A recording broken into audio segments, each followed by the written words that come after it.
Écoutez le monde vétérinaire autrement sur Veto Micro, un podcast produit par Thémavet. Bienvenue sur la saison 4 de Veto Micro, le podcast numéro 1 de la profession veto. Parce qu'il y a 1000 façons d'être vétérinaire, nous donnons la parole à celles et ceux qui font vivre nos métiers au quotidien. En nous partageant leur parcours professionnel, ils interrogent leurs choix, leurs ambitions et leurs doutes. Au travers de leurs histoires et de leur rapport au vivant, ils questionnent aussi l'avenir de notre profession. Nous sommes Colline, Annabelle, Sophie et Marine, 4 vétérinaires multicasquettes, et chaque semaine, nous vous emmenons à la rencontre de consoeurs et confrères aux parcours multiples, inspirants et parfois inattendus. Vous êtes ici chez nous, mais surtout, vous êtes ici chez vous. Belle écoute! Bonjour à toutes, bonjour à tous. J'ai le plaisir pour cette interview de recevoir Amandine Clément. Salut Amandine et bienvenue sur Veto Micro. Bonjour Colline, merci beaucoup. Amandine, tu sors de l'école vétérinaire en 2009 et tu commences ta carrière de manière assez classique, entre guillemets, en tant que véto-praticienne salariée dans une clinique canine. Tu as travaillé dans 3 cliniques en tant que salariée, le tout s'étalant sur environ 6 ans.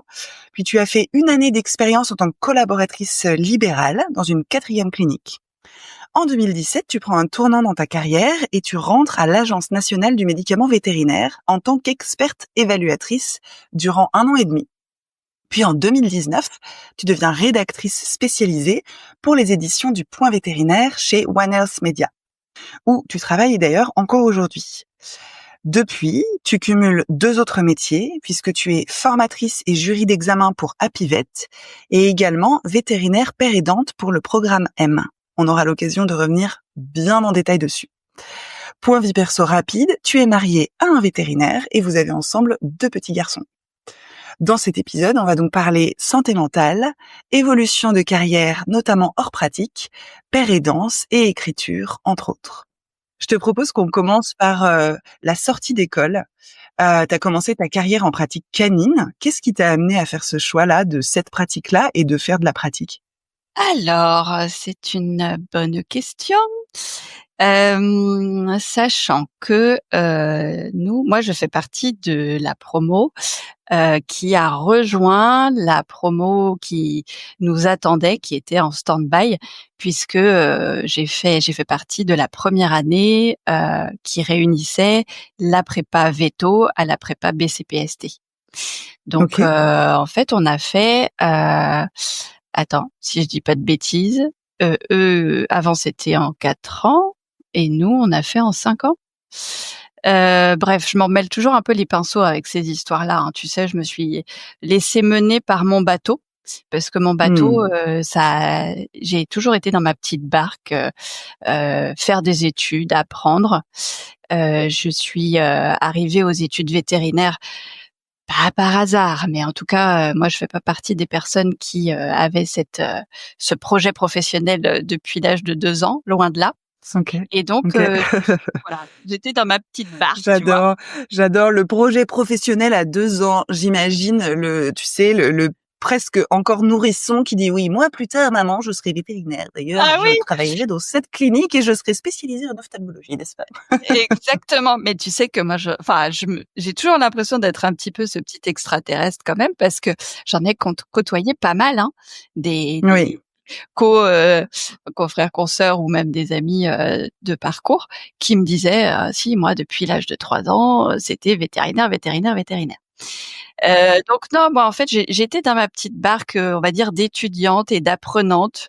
J'aimais apprendre, on va dire étudier et restituer et avoir des bonnes notes.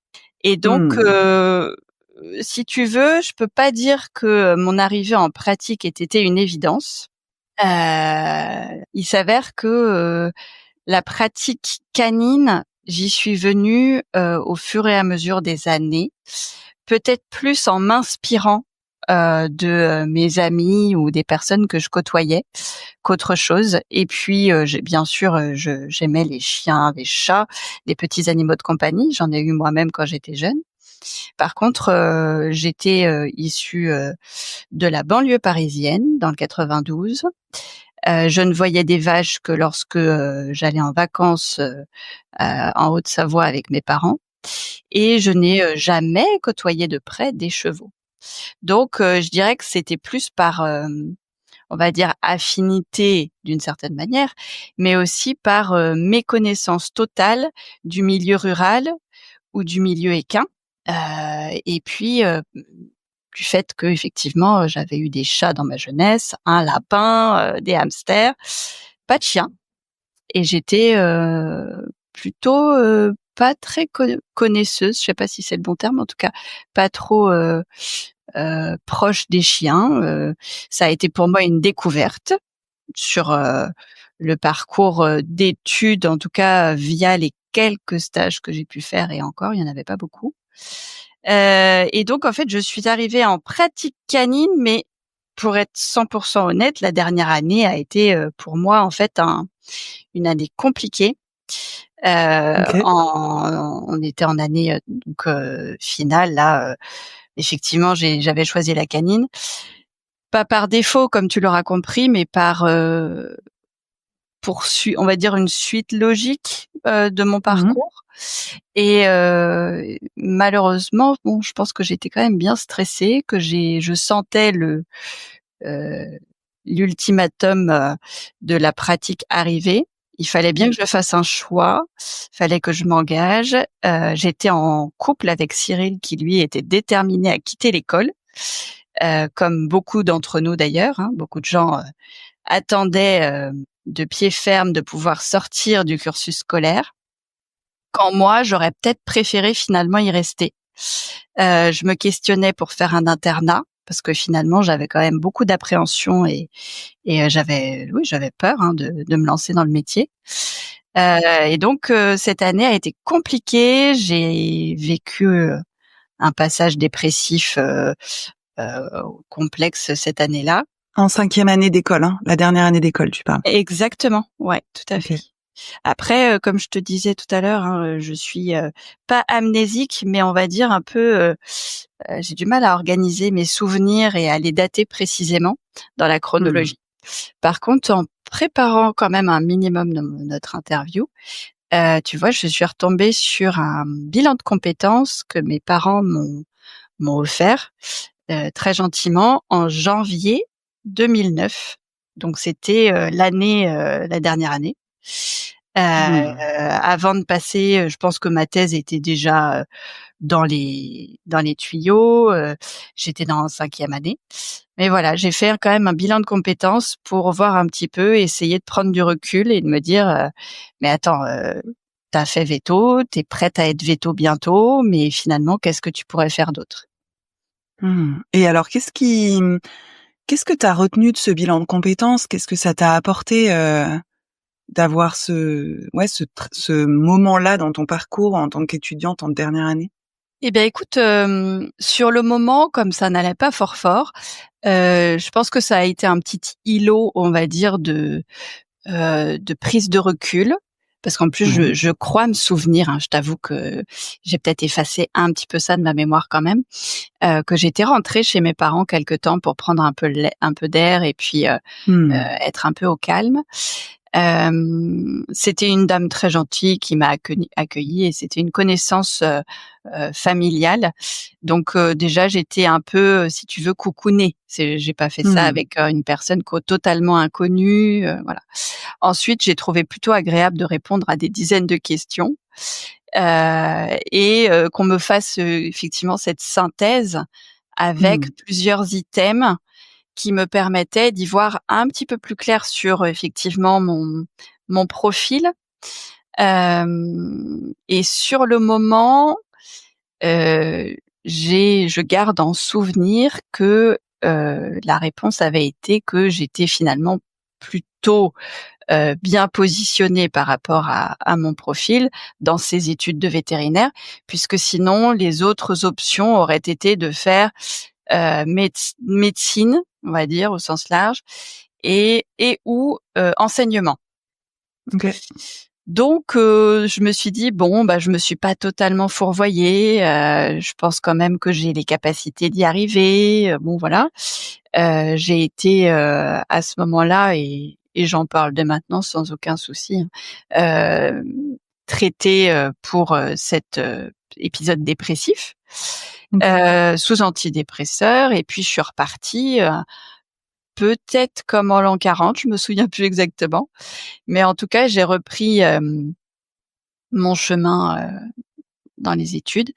À ce moment-là, je me posais quand même encore la question de savoir si j'allais faire un internat pour asseoir un peu mes compétences et faire partie de ce groupe que je considérais un peu comme un groupe d'élite, et qui était un groupe beaucoup plus avec une formation plus pointue.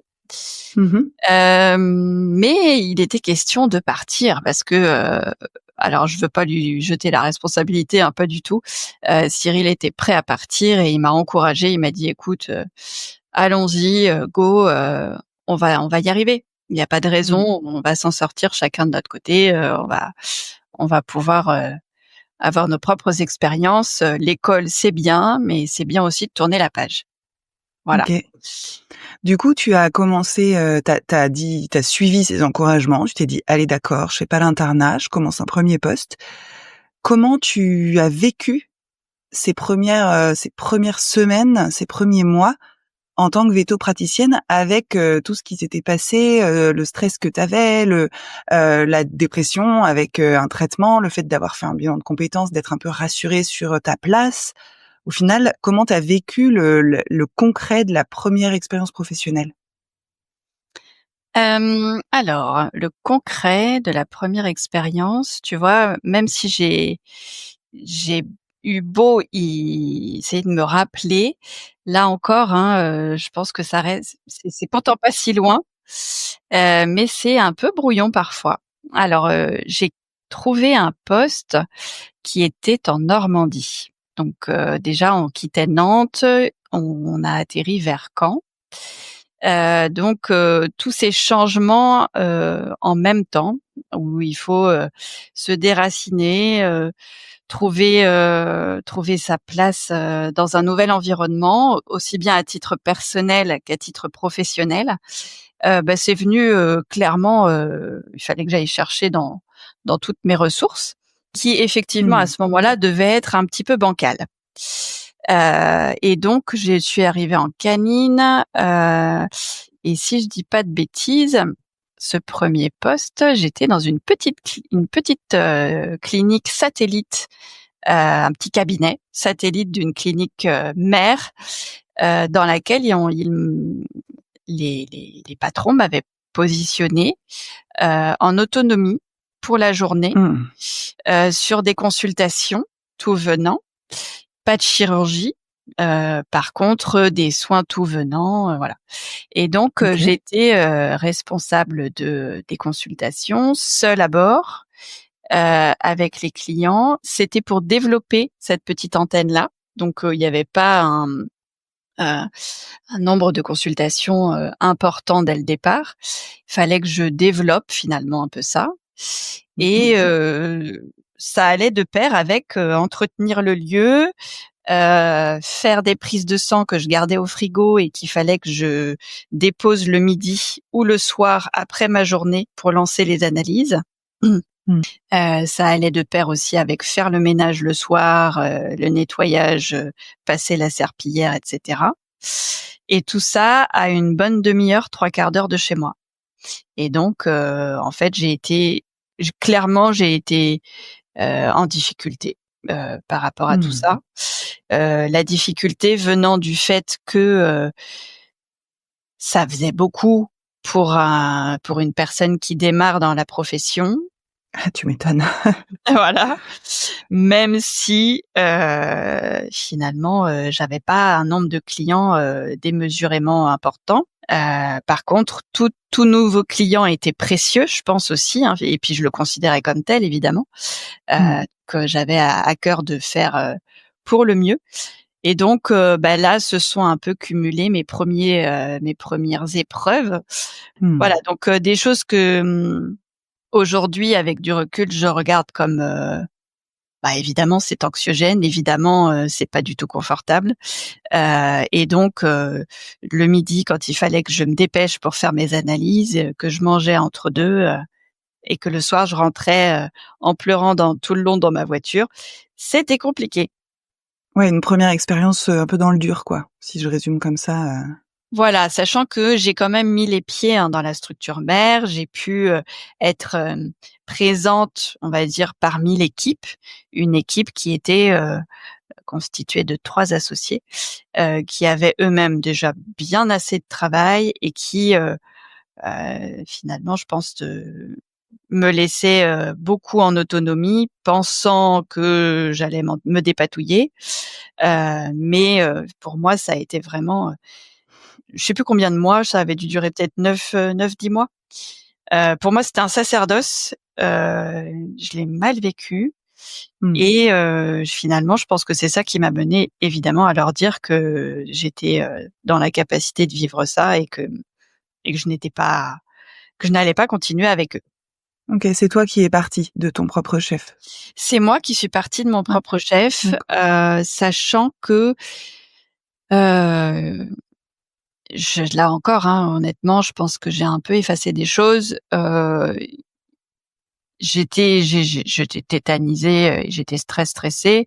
Ma petite colopathie fonctionnelle qui me suit encore, me faisait bien souffrir et me faisait bien maigrir aussi au passage.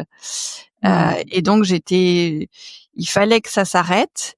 Heu et en même temps, j'ai bénéficié de la bienveillance et de l'attention que m'avait portée l'une des associées, qui avait compris que, j'étais pas il fallait que je sois encadrée, que je sois un peu dorlotée et donc Mmh. son mari, à l'époque, travaillait dans une structure, en Normandie, là aussi, à Bayeux, qui était une structure, beaucoup plus grosse, qui avait la volonté, enfin le souhait de chercher, ce qu'on appelle, enfin ça apporte pas le nom d'interne, mais c'était un internat privé si tu veux.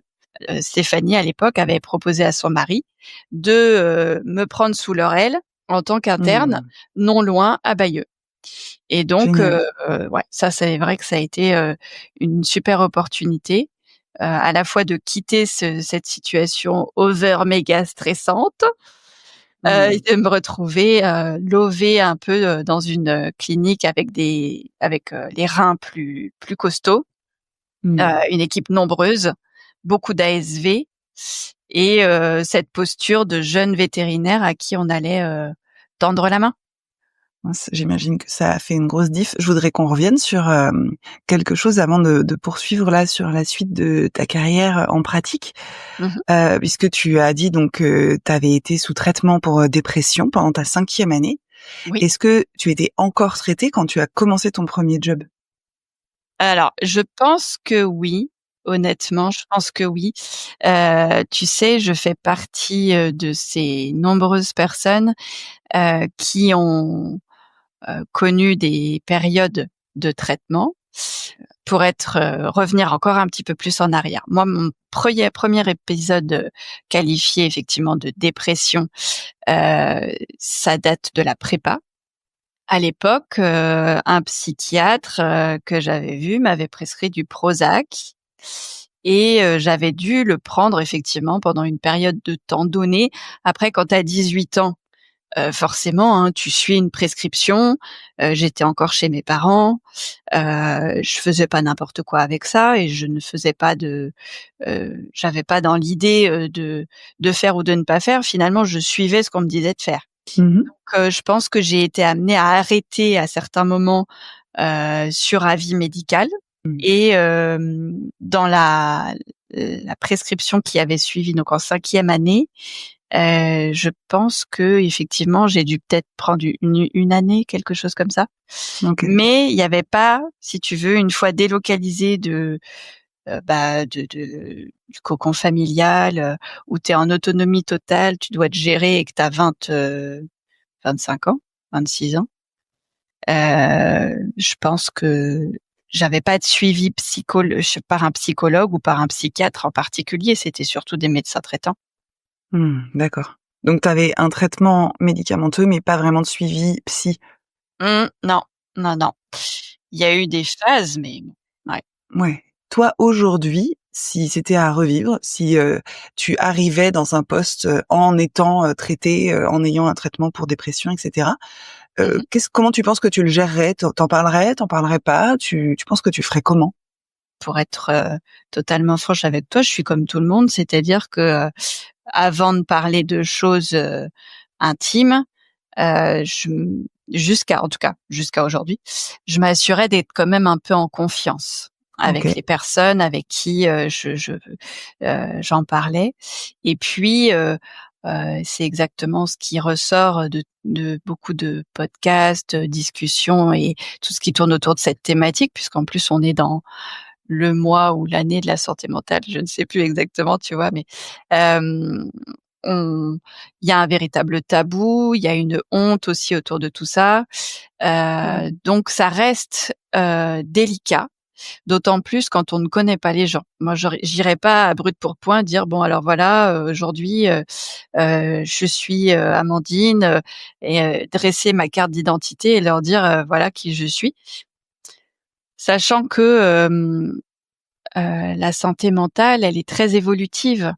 Mmh. C'est finalement, on peut, comme tous, avoir des bons jours, des mauvais jours, tout en étant traité. Bien sûr. Les facteurs psychosociaux, ils concernent tout le monde. Donc les journées, passe-moi l'expression, mais les journées de merde, on en a tous, et des bonnes journées, on en a tous aussi. Donc voilà, finalement être amené à être connu avec l'étiquette de la maladie mentale, c'est pas simple, d'autant plus quand on ne sait pas à qui on a affaire et si finalement on peut avoir des interlocuteurs jugeants ou pas. Voilà, telle est la question. Moi, je pense que on peut tout à fait en parler à partir du moment où on a en face de soi des gens qui sont dans une écoute active, bienveillante et qui sont ouverts au sujet. Quand par contre, à l'inverse, si je fais face à quelqu'un qui me donne l'impression d'être jugeant ou à des mots ou des paroles, je vais être beaucoup plus réticente, enfin en tout cas Ouais. secrète. Oui, bah, tu vas te protéger, quoi. Parce que tu pas envie que ce Bah que oui, tu vis, qui est déjà pas drôle, soit utilisé contre toi éventuellement, ou c'est qu'il ça, y ait, des paroles derrière qui soient inappropriées, une surprotection qui soit inappropriée. Enfin, parce que c'est ça. donner une info, ce n'est pas faire une demande, ce n'est pas faire une demande de traitements spéciaux, quoi. Pas la même chose. On peut juste dire: «Voilà ce qui se passe», mais Exactement, je te rejoins. Ou alors une demande réfléchie en équipe. Ce qui est par exemple, le cas pour une amie que je connais, hein, qui a évoqué avec ses collègues ses idéations suicidaires et qui a eu ce courage-là et qui a réussi en équipe à envisager une méthodologie autour de tout ça, une façon d'exercer pour à la fois informer, mais à la fois aussi prévenir. Et tout ça heu, dans une bienveillance qui est là, mais qui a été testée au préalable pendant quelques mois. Voilà, c'est vrai que sinon il y va de notre intimité quand même, de notre tout comme d'ailleurs toutes ces personnalités publiques qui parlent d'eux aujourd'hui avec une certaine forme de facilité, heu mais qui le font parce qu'ils ont une assise et parce qu'ils ont aussi une expérience. Ils ont appris d'eux-mêmes, ils ont appris à se connaître. Je pense que là encore, parler de qui l'on est, c'est aussi quand on a fini par apprendre à mieux se connaître, à mieux définir les contours de sa personnalité, de sa sensibilité, de ce qu'on est en aptitude de faire, de ne pas faire, connaître ses limites. Voilà, et tout ça, ça s'apprend. Ça s'apprend ouais, et ça carrément. s'apprend un peu dans le vif du sujet, hein, c'est Mmh. vrai qu'aussi, souvent c'est en faisant qu'on apprend de soi et je pense malgré tout que à 25 ans en sortant d'école, on pourrait être en capacité effectivement de beaucoup mieux discerner notre personnalité et nos atouts, nos forces, nos faiblesses. Enfin, je sais pas si on peut les qualifier vraiment comme ça. Force, faiblesse, c'est peut-être un peu trop manichéen. Je sais pas, noir, blanc si tu veux, mais je Mmh. pense que on peut donner effectivement les clés dès tout petit. Et ça, c'est le rôle des parents. Ensuite, pendant l'école, ça, c'est le rôle des équipes pédagogiques. Et puis après, à l'école vétérinaire, on pourrait tout à fait beaucoup plus axer les choses pour que chacun se connaisse Oui, avec plus de finesse. oui. Pour être en capacité justement de dire, bah voilà qui je suis, quels sont comment je pourrais m'intégrer dans une équipe avec plus de facilité, plus de fluidité. Après, c'est Ouais, peut-être un carrément. peu bisounours, hein, mais moi, je crois qu'effectivement, il faudrait qu'on apprenne à tous et toutes à mieux se connaître dès le plus jeune âge. Oui, c'est sûr que ça faciliterait, probablement de faire des choix qui correspondent à qui on est. Si on a Exactement, une meilleure compréhension de notre fonctionnement, de ce qui nous aide à aller bien et de ce qui nous aide pas, bah, tout à fait. ça permettrait de peut-être mieux orienter les choix. Tu as fait cet internat, heu, comment ça s'est passé? Parce que tu sortais de 9 mois, très éprouvants. Ouais. Là, tu arrives dans un cocon, où, a priori, tu projettes quelque chose où on va plus t'aider, plus te soutenir. Tu vas plus te retrouver, seule avec toi-même. Dans le Mmh. réel, comment tu le vis? Tu te sens vraiment soutenue? Ça reste hyper challengeant? Comment ça se passe pour toi? Alors dans le réel, effectivement, je me suis sentie, très bien accueillie. Mmh. C'était, une équipe, qui tournait déjà très bien avec, effectivement alors, il y avait vraiment une organisation déjà très instaurée. La chirurgie était, décernée à, certains vétérinaires et d'autres ne pratiquaient pas du tout la chirurgie, mais faisaient de la médecine, générale, avec, de l'imagerie et cetera, hein, tout ce qui va avec. Donc moi j'ai d'ores et déjà, été attribuée à un poste de médecine, consultation, sans chirurgie et pour tout te dire, ça m'allait D'accord. très bien. Ça OK. m'allait très bien parce qu'en fait, je n'ai pas compris à cette époque-là, mais j'ai compris plus tard que, en fait, je ne suis pas quelqu'un de manuel. Donc ça D'accord. paraît étonnant, hein, voilà, mais pour avoir fait quand même un retour sur expérience après quelques années de pratique, j'ai fini par comprendre qu'une grande partie de mon stress quotidien était inhérent aux manipulations diverses qu'on fait dans ce métier. C'est-à-dire que moi, porter un animal, le contenir, passe encore. Faire d'une écho, OK, j'aimais bien. Mais alors, faire des injections, et couper, trancher, c'était pas du tout ma tasse de thé. Et Mmh. pourtant, évidemment, on en faisait, à l'appel. J'ai fini par faire un retour quand même concernant mon enfance et cetera et je me suis dit: «Bah ouais, en fait, c'est vrai Amandine, tu jamais fait de collier de perles, tu jamais fait de macramé, tu pas du tout» moi, j'ai toujours été dans ma tête. Je suis Mmh. quelqu'un de très, très, très comment tu appelles ça? Mentalisé, enfin bref, Cérébral, peut-être? cérébral, merci. Exactement et donc pendant les études, bah, évidemment, le cérébral, ça va à fond les ballons, et Mmh. je n'ai jamais, au grand jamais, été faire de pique, ou de je sais pas quoi parce qu'en fait, ça ne m'attirait pas et je savais pas pourquoi et en fait, je pense que j'ai compris, en faisant puisque, moi, la manipulation avec mes mains, c'est quelque chose qui me demandait un effort Mmh. de redoubler de vigilance, d'attention et d'effort. C'est pas du tout Mmh. quelque chose de fluide pour moi et donc j'ai jamais pris aucun plaisir à faire une ovario chat. Même si j'y arrivais, c'était pas du tout un plaisir sur le moment. Mmh. Quant au simple fait de faire des injections, fallait que je me concentre, déjà pour pas en foutre à côté parce que, ça m'a évidemment, ça m'est arrivé de nombreuses fois. Ah, bienvenue. Et voilà, hein.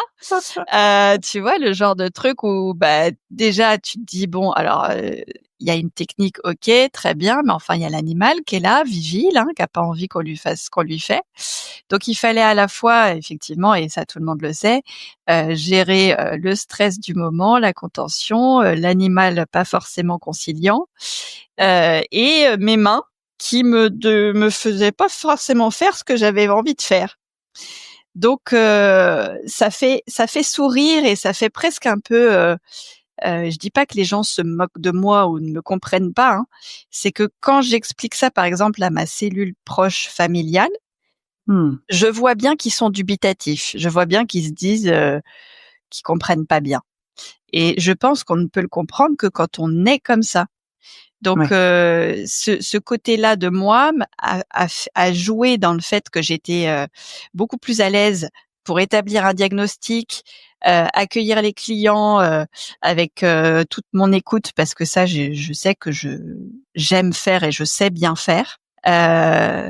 Contenir un animal, le rassurer, l'apaiser et être dans une bonne disposition par rapport aux gens et aux animaux, ça j'avais pas de problème. Donc voilà, réfléchir, Bien. établir un diagnostic, OK.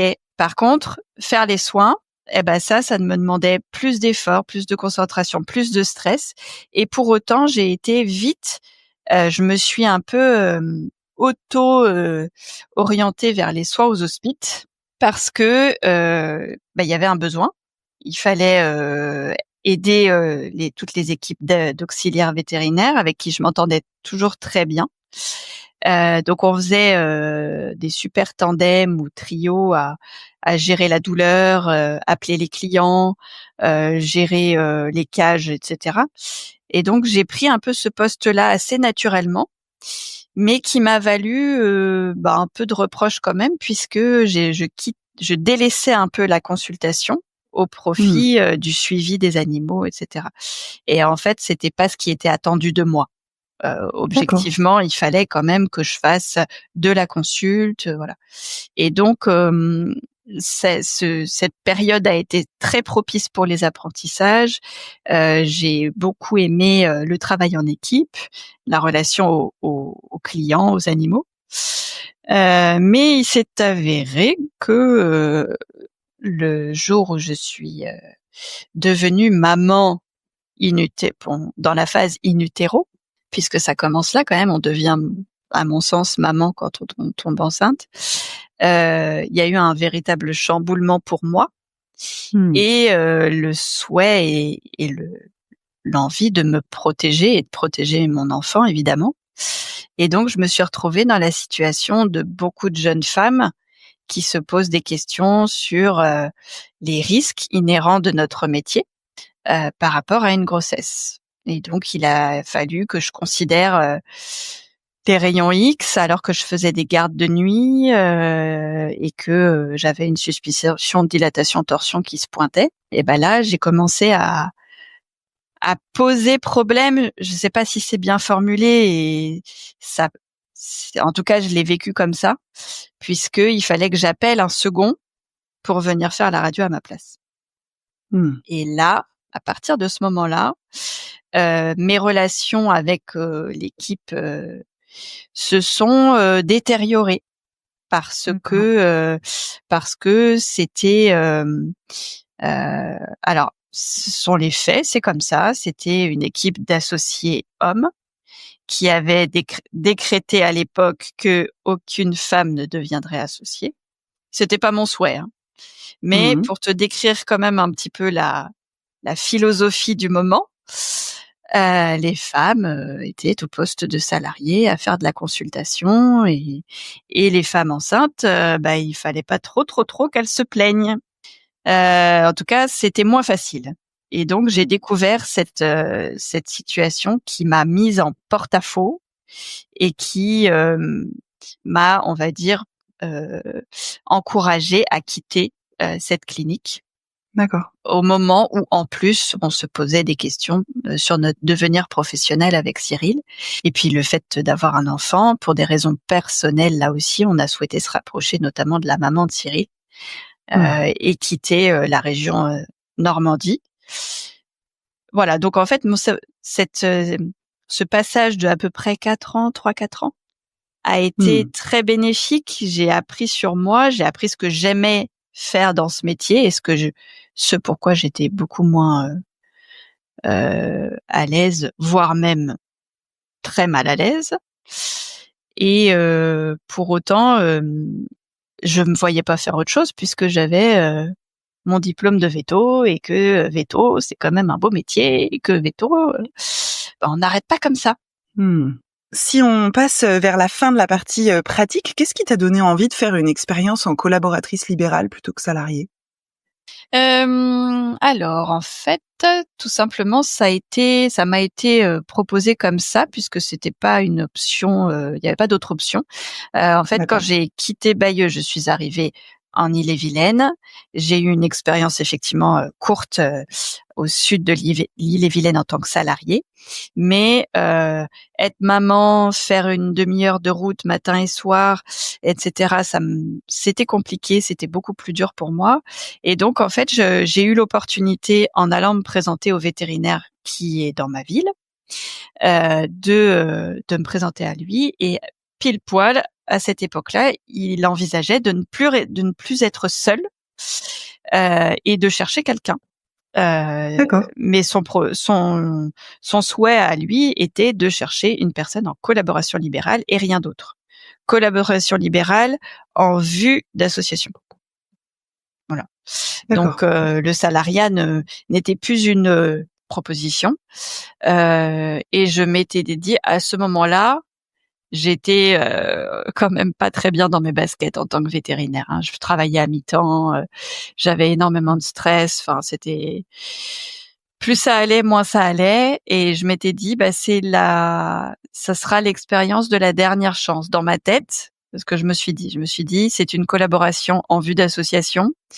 J'ai prévenu mon collègue dès l'entrée. Je lui ai là pour le coup, j'ai parlé de ma vulnérabilité. Je lui ai exposé mon profil, que j'étais plus du tout sûre de vouloir exercer ce métier, que j'avais un enfant en bas âge et que ça me demandait beaucoup d'énergie et que je ne savais plus très bien où j'en étais. Par contre, lui avait un réel besoin. C'était à 500 mètres de chez moi.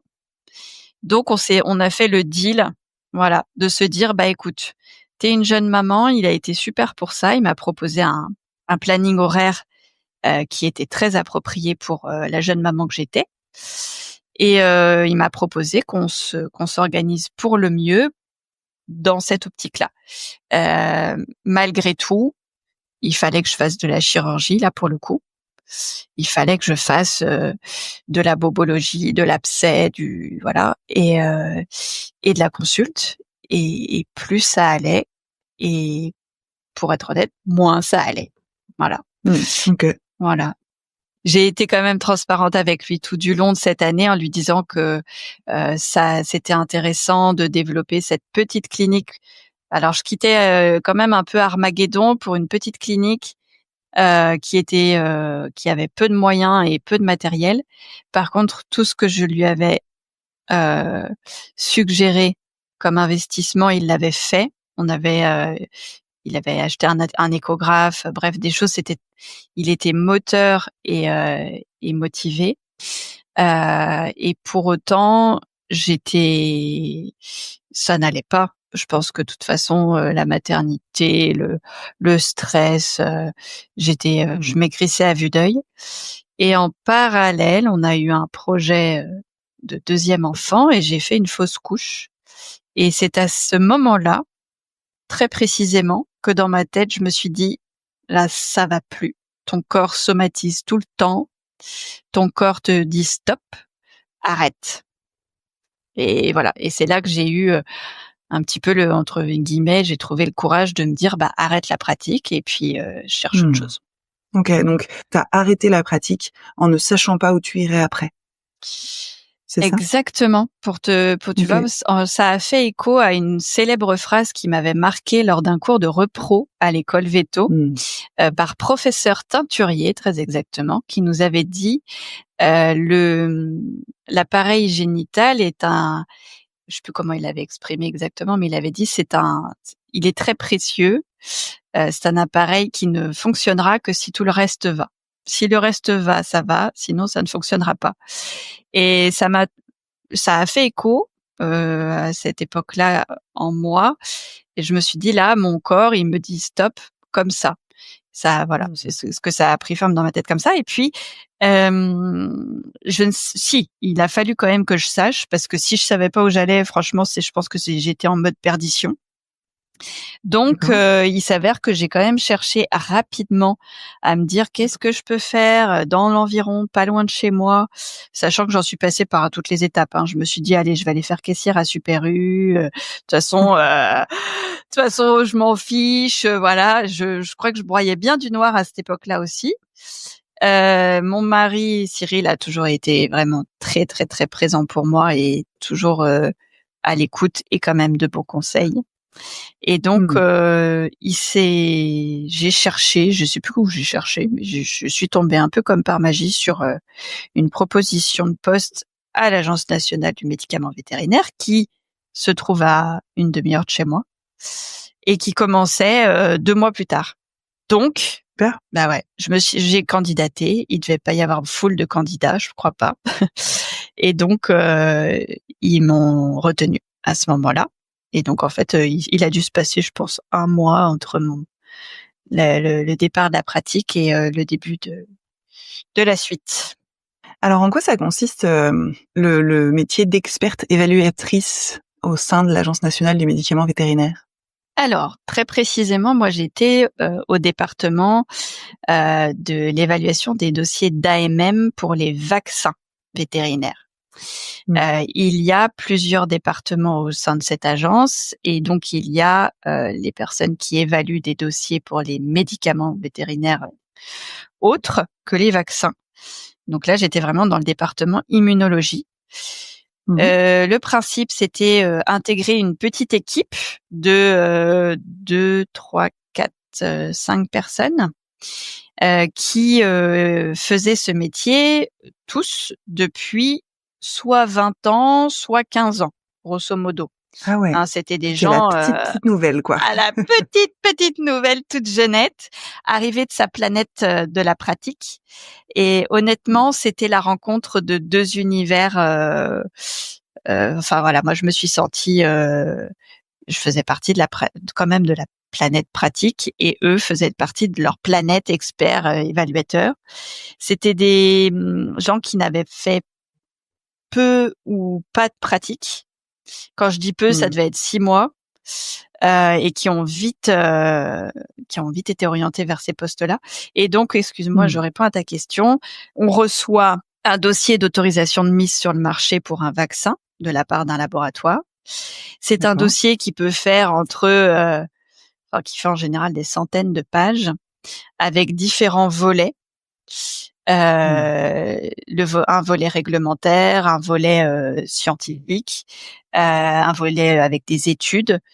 Et donc, le travail consiste à lire l'intégralité de ce dossier et de juger de sa pertinence réglementaire, scientifique, avec tout un tas évidemment de documents officiels pour s'y référer. Mais également, grâce à l'aide conjointe effectivement des collègues qui ont une longue expérience du sujet, évidemment, et en tenant compte des avis portés par les différentes agences du médicament au niveau européen. Donc, il y a certains pays qui vont donner un aval pour telle et telle raison, d'autres qui vont refuser pour telle ou telle raison. Donc, c'était vraiment un monde pour moi qui a été, je saurais même pas comment le qualifier tellement ça m'a paru complexe. Tu as quitté cette agence et tu t'es retrouvée rédactrice spécialisée aux éditions du Point Vétérinaire. Qu'est-ce qui t'a attiré dans ce nouveau job? Alors, dans ce nouveau job, déjà, c'était une main tendue que je remercie encore de mon amie Clémentine Kervigno, qui travaillait depuis déjà de nombreuses années. Donc c'est une amie que je connais depuis la période des classes préparatoires. Et donc elle y travaillait, et puis à ce moment-là, ils avaient un besoin, tout simplement, hein. Ils ont cherché une personne pour faire quelques piges. Là encore, hein, je me souviens pas du déroulé exact, mais pour assurer quelques cas cliniques, quelques révisions d'articles.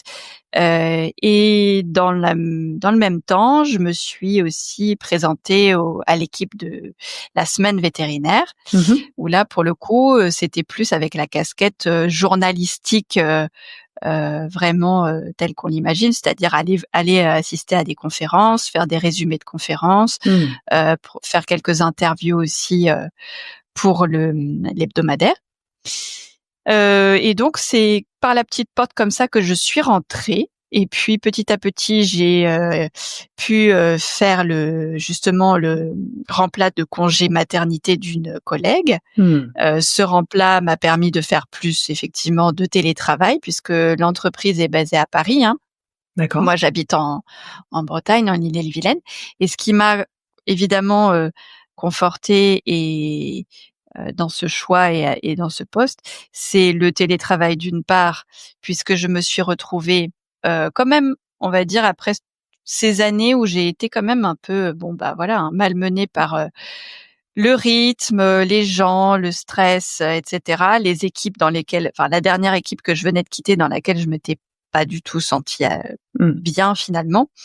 Le fait de me retrouver dans un cocon, chez moi, tranquille, paisible, à gérer mon temps, gérer mes délais et ma vie de maman, ça a été très confortable pour moi. Ça a été comme un petit, je sais pas, une retraite de tranquillité et pour pouvoir mieux gérer mon temps et effectivement mes missions.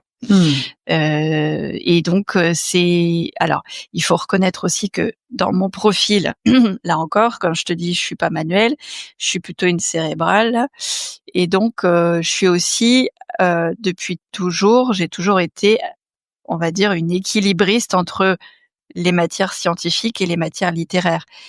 J'étais plutôt d'ailleurs meilleure en matière littéraire qu'en matière scientifique. Okay. Donc là, je m'y suis retrouvée là aussi. L'écriture, ça t'a bien convenu, quoi. Exactement. Ouais. Génial. Voilà. Et aujourd'hui, tu es encore là-bas et tu fais du journalisme la majorité du temps? Alors là, pour le coup, je fais plus du tout d'écriture par moi-même. D'accord. J'ai quitté j'ai arrêté de faire quelques articles pour la semaine vétérinaire parce que c'était quand même devenu très chronophage en développant aussi d'autres choses comme par exemple la formation. Donc j'ai gardé essentiellement mon activité pour le point vétérinaire, et donc là, pour le coup, c'est vraiment de la relecture d'articles commandés ou reçus de manière spontanée par nos confrères et nos consoeurs. D'accord. Donc là, on lit les autres, on questionne les articles, on les commente en tant que vétérinaire nous-mêmes avec notre casquette, et puis ensuite on cherche un duo de relecteurs spécialistes si possible, pour pouvoir leur adresser ces articles à leur tour, et puis on fait l'interface entre le relecteur, les relecteurs d'une part et l'auteur d'autre part, qui reste bien sûr anonyme. Donc il y a toute cette gestion effectivement du parcours de publication, jusqu'à ce que effectivement, avec une moyenne de quelques semaines à quelques mois, voire années, ça dépend des cas, jusqu'à ce que les articles puissent paraître. Okay. Et effectivement, on va aussi avoir toute cette mission de recherche de sujets pour nos principaux articles qui font partie notamment des dossiers. Donc on va aller en conférence, assister à la VAC, chercher effectivement des thématiques pour nos prochains numéros, etc. Génial. Voilà. Et j'y travaille toujours à raison de 2 jours par semaine, on va dire en moyenne, parce qu'après ça, c'est quelque chose que je vais orchestrer sur ma semaine, un peu comme je le veux, comme je le peux. Il n'y a pas de contrainte horaire particulière. Génial. Une belle Voilà. dose de liberté à cet endroit-là. Dans ta vie aujourd'hui, je te propose que on parle du programme M, puisque Oui, on a toutes les deux une contrainte là qui arrive tranquillement au niveau horaire, et je voudrais vraiment qu'on ait le temps de parler de ça. Aujourd'hui, ce je te programme, remercie. il prend de la place dans ta vie.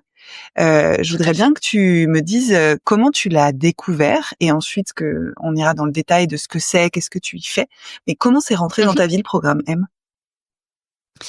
Eh bien, écoute, madame, synchronicité, a fait irruption, Ouais, tout simplement. Je pense que je devais être, au congrès de la VAC en 2022. d'accord. J'assistais à une conférence de la part de, alors je vais peut-être mal prononcer son nom et son prénom, je sais plus, Peter Andresen, je pense que ça se prononce comme ça, un vétérinaire qui avait fait une présentation passionnante sur, je sais plus, je crois, il me semble que c'était la pyro, mais bon, bref. Et donc j'étais intervenue auprès de lui en fin de conférence pour aller lui poser des questions avec ma casquette du point vétérinaire. Mmh. Il me répond avec attention et gentillesse à ce sujet, mais il a très vite dévié en me parlant du programme M. Et je ne sais pas pourquoi. A-t-il perçu chez moi une quelconque capacité d'écoute ou je ne sais pas quoi. Mais quand bien même, il m'en a parlé. Il m'a dit: «Est-ce que ça t'intéresserait de proposer une écoute à nos pairs, à nos confrères, nos consoeurs, étant donné le contexte actuel qui est quand même compliqué, étant donné le mal-être prégnant dans notre profession, et puis on était au sortir de la pandémie aussi, hein. Ouais. Donc voilà, il m'a parlé de ça, ça a fait résonner une petite clochette chez moi. Je me suis dit: «Bah tiens, oui, j'ai quand même un petit peu de bouteille, dans le métier, je sais ce que c'est». Je voulais me rendre, utile pour ma profession, et du coup, je me Mmh. suis dit: «Je vais les contacter». Voilà. Et donc, c'est à cette occasion que je me suis, présentée tout simplement à un contact qui m'avait été donné. Mmh. Et donc, je me suis rapprochée, des personnes qui en faisaient partie, sachant qu'à l'époque, le programme, existait uniquement pour les médecins. C'est un programme, donc un dispositif d'écoute entre pairs qui a été instauré au sortir de la pandémie, exclusivement pour les médecins au départ. Voilà. Et puis, compte tenu des difficultés qu'éprouvent les différents métiers de la santé, ils ont élargi le programme à différentes professions, OK. notamment les kinés, les sages-femmes, les infirmiers, les vétérinaires, et j'en oublie peut-être, mais voilà, En j'ai tout fait le cas, tour de tous les il types. y a différentes professions médicales, et du coup Tout à pas fait, exclusivement en humaine, puisque les vétérinaires ont été inclus dans le programme. tout à fait. Est-ce que tu peux nous en dire plus sur ce que c'est, ce programme? Oui, bien sûr. Alors le programme, il s'adresse aux professionnels de santé, comme tu viens de le dire. J'inclus d'ailleurs les pharmaciens, c'est eux que j'ai oubliés, Mmh. qui sont touchés par une situation professionnelle et ou personnelle, l'une ou l'autre ou les 2, susceptibles d'affecter leur fonctionnement professionnel. OK. Donc il est dédié exclusivement à la souffrance des soignants. C'est un dispositif d'écoute, d'échange, éventuellement de rencontre. Ça peut se faire par téléphone, visio et ou en rencontre physique, Mmh. si c'est faisable, entre le demandeur d'une part et les soignants intervenants qui sont spécialement formés. On a été formés, pour ceux qui sont donc intervenants, par les Canadiens qui font partie du programme d'aide aux médecins du Québec. D'accord. Ce PAMQ, P-A-M-Q, existe depuis plus de 30 ans, et c'est un dispositif donc d'écoute, bienveillante, active. C'est un dispositif qui reste, secret, enfin en tout cas confidentiel. Oui. Dans ce programme, il y a un mot-clé, sur lequel j'aimerais qu'on revienne, c'est la notion de pair aidance. Qu'est-ce que c'est, en quoi ça consiste, en fait? Alors, ça se base sur le mot pair, P-A-I-R. Donc, nos pairs, nos confrères, nos consoeurs qui exercent le même métier que nous. Alors, chez les vétérinaires, on s'adresse aux vétérinaires, qu'ils soient étudiants, en exercice ou retraités, peu importe, mais également aux auxiliaires vétérinaires. Donc, tous les professionnels qui interviennent au sein de notre profession. Donc, le principe du programme, c'est que quand un soignant, quel qu'il soit, appelle, il est mis en relation sous 24 à 48 heures avec un pair, c'est-à-dire si c'est un médecin, il est mis en relation avec un médecin. Si c'est un kiné, il est mis en relation avec un kiné. Et ce dispositif se base effectivement sur ce système. Pourquoi ? Parce qu'il est souvent plus facile, plus aisé de se confier, comme on est en train de le faire, à un pair ou une paire qui va finalement entendre et comprendre ce que l'on vit, sans doute plus facilement que quelqu'un qui n'est pas du métier. Et donc, c'est d'ailleurs ce qui est précisé et souligné par les confrères qui en parlent. Quand on a besoin éventuellement d'aller parler, on va s'adresser potentiellement à un psychologue, à un thérapeute, qui n'a aucune idée de ce que représente notre métier. Et donc, c'est souvent chronophage, fastidieux, d'avoir à expliquer ce qu'on fait, tous les tenants, les aboutissants, etc.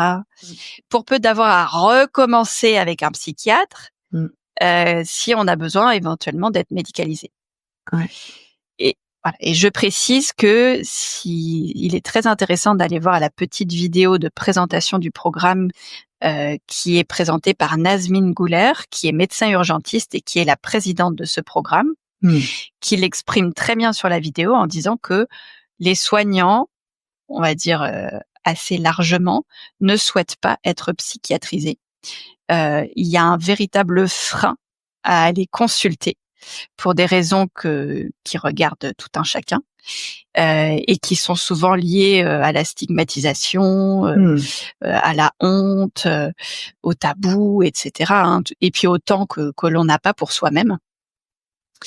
Voilà. Donc l'idée de parler à un pair, c'est d'abord effectivement de se sentir accueilli et compris dans ce que l'on fait, ce que l'on est, plus facilement.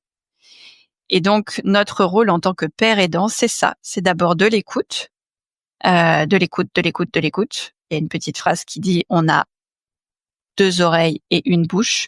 C'est pour écouter 2 fois plus que l'on ne parle. Donc, c'est vraiment le principe. Et puis, petit à petit, de tisser un lien de confiance parce qu'il y a un suivi qui est proposé.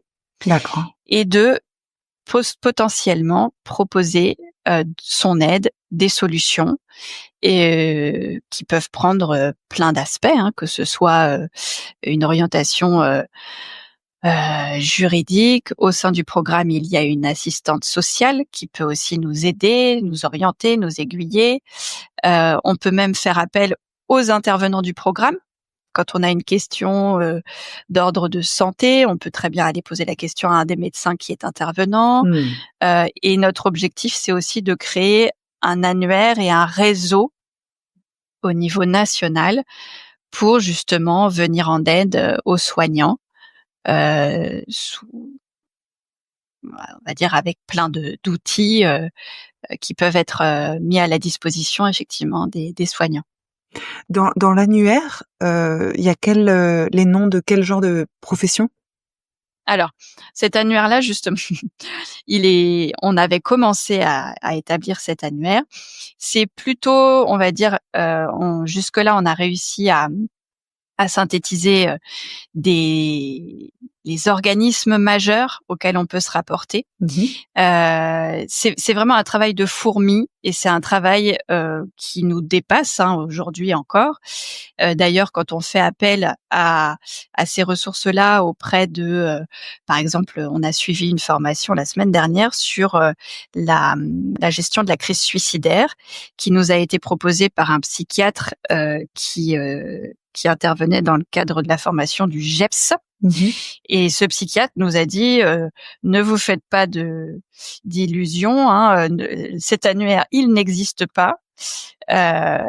Par contre, c'est à nous tous et toutes de le créer, et c'est surtout à chaque citoyen de se rendre responsable dans un système de santé qui est aujourd'hui, il faut le dire, en difficulté et qui n'a pas les reins finalement si solides que ça. Il faut pouvoir compter aussi sur tous les civils, les citoyens qui peuvent être des sentinelles de la santé mentale. D'où l'intérêt d'orienter et d'encourager les gens à faire la formation premier secours en santé mentale. Et il faut aussi parfois aller droit au but, tout simplement, c'est-à-dire que quand on a des personnes en difficulté, on fait appel à nos ressources internes, mais donc comme je te disais, il est en création. C'est un annuaire où on a des intervenants qui sont basés à Paris, qui ont mis des ressources proches de Paris.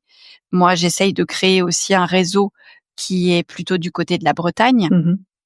Mais quand on ne sait pas et quand on ne sait pas à qui s'adresser, on peut tout simplement aussi s'adresser aux ressources urgentes, de l'urgence, et qui sont le 3114 en cas de besoin, qui est donc le numéro national de prévention du suicide. On peut s'adresser aux centres médico-psychologiques de sa région, qui eux aussi tiennent il y a des sites qui permettent de les trouver plus facilement. Et puis, quand il y a un besoin aussi urgent, s'adresser aux urgences psychiatriques de sa localité. Ok. J'entends que c'est un programme assez jeune et en même temps qui a assez rapidement pris de l'ampleur, qui a étendu son intervention des médecins à plein d'autres professions médicales. Aujourd'hui, tu m'as dit, si je me souviens bien, que vous êtes 2 vétérinaires au sein du programme M. Vous êtes des bénévoles, vous êtes employés, vous avez comment ça se passe, parce que on est sur des pairs qui sont déjà dans des métiers prenants, qui sont peut-être même eux aussi, elles aussi fatigués, etc. Comment ça se passe pour vous en tant que père aidant, en fait, au sein du programme? Alors, en tant que père aidant, nous, on a un contrat qui nous lie. Alors, nous ne sommes pas adhérents.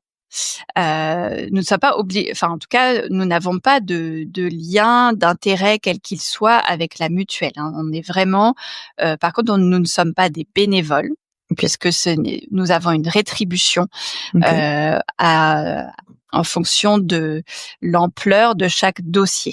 D'accord. Donc, il y a des dossiers courts, des dossiers plus ou moins longs, mais non, effectivement, on a une rétribution liée au fait que c'est un travail et que c'est considéré comme étant effectivement un travail rémunéré, mais qui peut parfois, certains intervenants peuvent aussi avoir des suivis qui vont durer 6 mois, 8 mois, sans que le temps qui soit accordé soit compté. D'accord, il n'y a pas de tenue de calendrier, de temps à accorder, etc. C'est selon le besoin aussi du demandeur. Donc effectivement, c'est une disponibilité qu'il faut pouvoir avoir, que moi je me suis engagée à le faire à partir du moment où effectivement c'est pas non plus démentiel en termes de temps. Ce qui n'est pas le cas aujourd'hui parce que le programme est peu connu, parce que on a certainement besoin de beaucoup plus communiquer sur le sujet. Pour autant, on a été se présenter auprès de l'Ordre des vétérinaires et auprès de l'association Veto Entraide. Donc, ils nous connaissent, ils nous ont identifiés, ils ont bien compris les tenants, les aboutissants, effectivement, de ce système, de ce dispositif qui est un plus par rapport à ce que propose la profession aujourd'hui. Veto Entraide est très très sollicité et c'est formidable, c'est tant mieux. Et là, pour le coup, d'après ce que j'ai compris, ça repose bien sur une action bénévole. Et donc, les vétérinaires de Veto Entraide ne proposent pas le suivi. Voilà, c'est la petite nuance avec le programme. Mais c'est un système, c'est un numéro d'urgence accessible 24/24, tout comme le 3114 qui est accessible 24/24. Nous, ce n'est pas le cas. 3114, tu peux redire ce que c'est, s'il te plaît? Oui, c'est le numéro national de prévention du suicide. Voilà. Donc, il est étiqueté prévention du suicide, ce qui a priori peut-être mettrait certains freins aux appels pour certaines personnes, et pour autant c'est bien dommage parce que même dans une enfermé dans une crise d'angoisse à 2 heures du mat, il vaut probablement mieux composer le 3-1-1-4 et appeler, avoir un infirmier ou un médecin au téléphone qui va désamorcer nos émotions dans le calme, plutôt que de rester seul avec son angoisse C'est ou ses vraiment idées une ligne noires. d'urgence, en Voilà, fait. C'est une ligne d'urgence exactement. psychiatrique. Il y a un truc qui va pas, 31-14. C'est Tout à fait. identifié avec le terme suicide, mais comme tu le dis, en fait, c'est des professionnels de l'accompagnement en santé mentale qui répondent et qui peuvent aider la personne, quel que soit ce qu'elle traverse, en tout cas dans ce que j'en comprends, quoi. Tout à fait, Ok. tout à fait. Est-ce qu'il y a quelque chose qui te semble important que tu n'as pas dit sur le programme M et que tu aimerais dire? Alors là, tout de suite, ça ne me vient pas. Ok. J'ai l'impression de l'avoir là encore, de l'avoir présenté du mieux que j'ai pu, mais certainement c'est perfectible.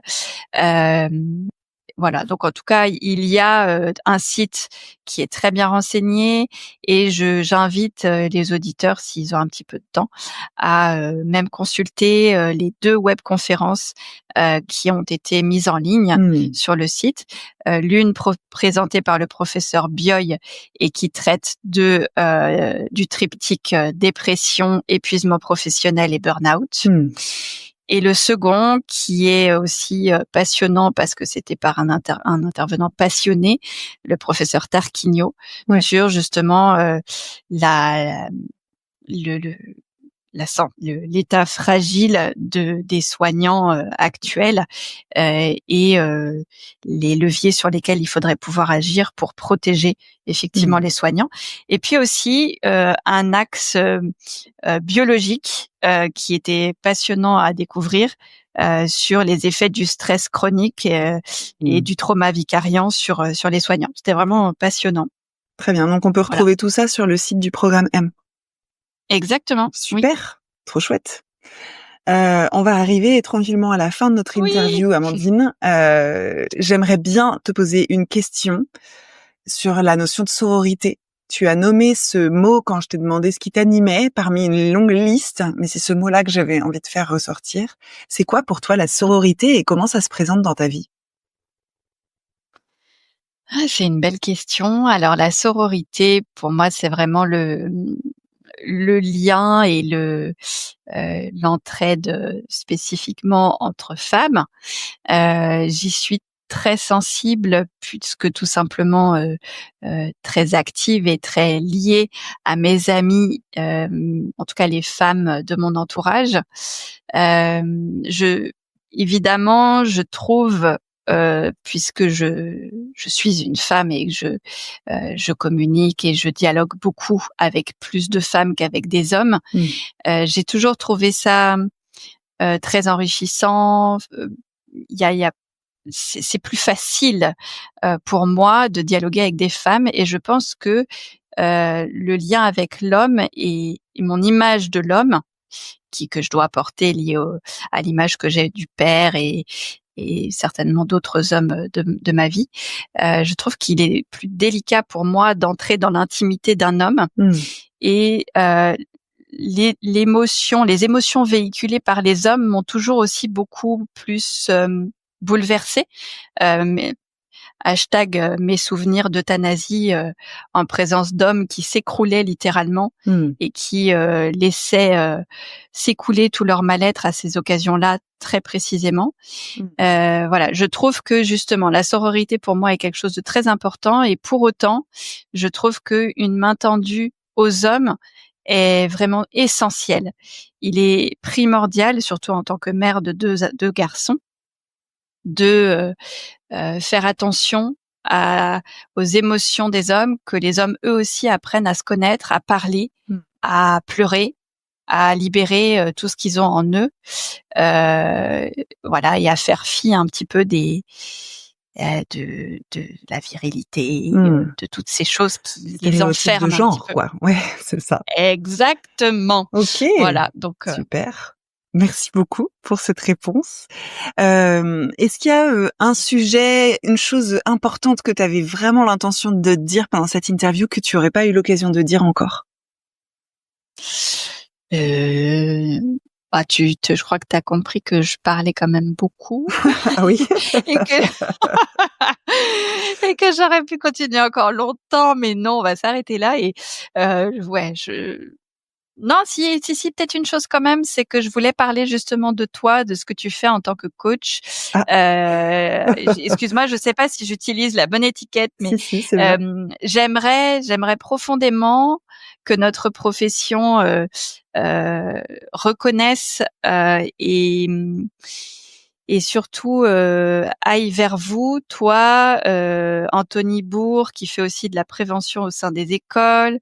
J'ai découvert grâce à mon frère une jeune vétérinaire aussi qui fait parler d'elle et de sa vie de praticienne sur les réseaux, sur Instagram, il me semble. Son prénom m'échappe. J'aimerais tisser un lien comme ça entre les vétérinaires qui s'investissent pour la profession et pour la prévention. Je trouverais ça formidable qu'on soit plus liés, et aussi avec les instances autres, Veto Entraide, les instances ordinales, pour faire du bien à notre profession, et que voilà, qu'il y a un vrai lien qui s'établisse petit à petit, un lien de confiance et d'entraide aussi entre les différents systèmes d'écoute et de soutien. Voilà, ce serait mon idéal, que chacun aussi trouve sa place, parce qu'en fait, encore une fois, nous sommes surtout aussi des citoyens qui aidons et qui sommes aidés aussi par d'autres citoyens. Voilà, tout simplement. Super. Ça serait formidable. Merci beaucoup. S'il y a des personnes qui veulent te contacter à l'issue de l'interview, comment est-ce que tu aimerais qu'ils le fassent ou qu'elles le fassent? Ça a été une question pas forcément évidente pour moi, parce qu'en fait, je me suis dit, bah oui, c'est vrai, comment? Alors, pour me contacter, moi, je suis Amandine Clément, tout simplement, sur Facebook. Alors après, les réseaux sociaux, je les utilise avec parcimonie, pour être très honnête. Si c'est pour une publication avec plus une casquette professionnelle, pour le point vétérinaire, ce sera mon adresse mail, amandine.clément@lepointvétérinaire.fr. Et si c'est par le programme M, eh bien là pour le coup, on ne donne pas un contact direct, il faut passer par le numéro du programme M, et donc par le site. Il y a un numéro qui commence par un 01, et il y a également un mail qui, par la suite, met la personne en contact avec l'un ou l'autre. C'est soit Alain Beaumont, soit moi. Peu importe, de toute façon, on est tous les deux présents pour répondre si besoin, avec grand plaisir. Top, merci beaucoup.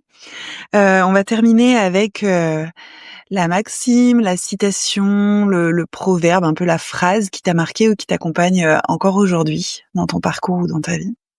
C'est laquelle pour toi? Oui, eh bien écoute, celle qui est tout de suite venue à mon esprit, c'est « La vie trouve toujours son chemin ». Et donc en préparant, je me suis dit, bah tiens, elle vient d'où cette phrase en fait? Et j'étais étonnamment surprise. Il s'avère que c'est une phrase il semblerait qu'elle soit dans un film Jurassic Park de Steven Spielberg. Je vais y arriver. Ok. Donc là, je me suis dit, ah ouais, ok. Très bien. Ouais, tu es donc inspirée par les dinosaures, mais c'est bien, on prend. Exactement. Tout à fait. Génial. Et merci beaucoup, Amandine, pour le temps que tu nous as accordé, de nous avoir parlé avec transparence de ce que tu avais vécu.